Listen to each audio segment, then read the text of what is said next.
Okay,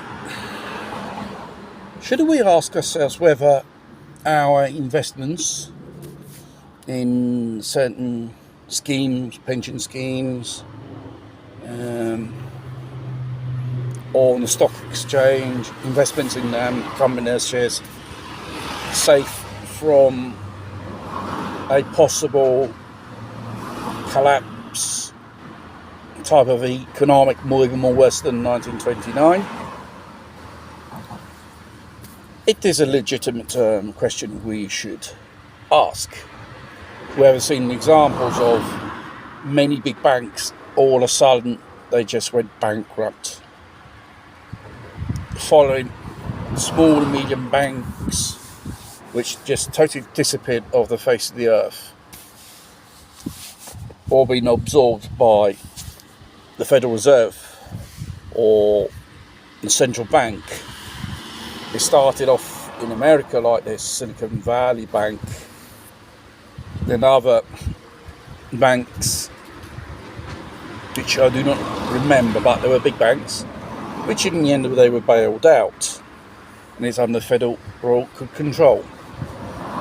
What about those investment schemes which they have invested in these banks and in US dollars?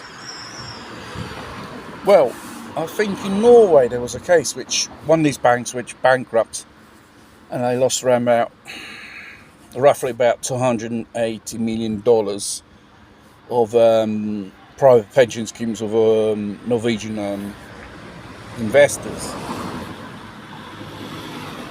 That's not the only risk.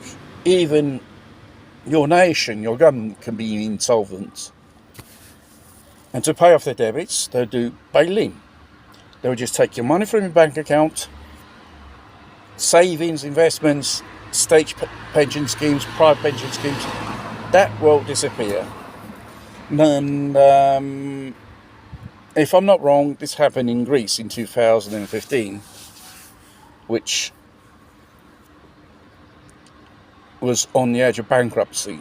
It had to sell all their family jewels to pay off the debt to Brussels, because obviously Athens, they tend, retouch their numbers to make it look good, their economy.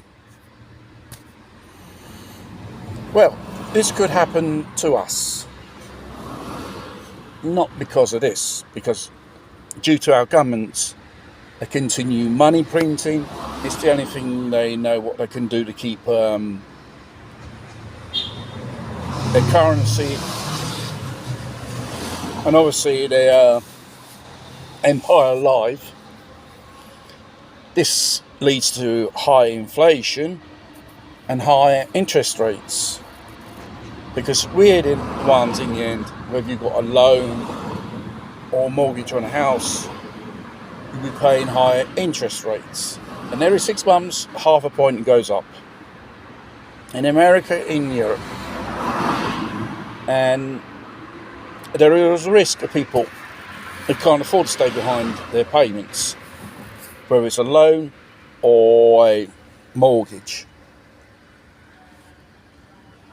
And this means more taxes, because there'll be more interests on that country's debit to pay.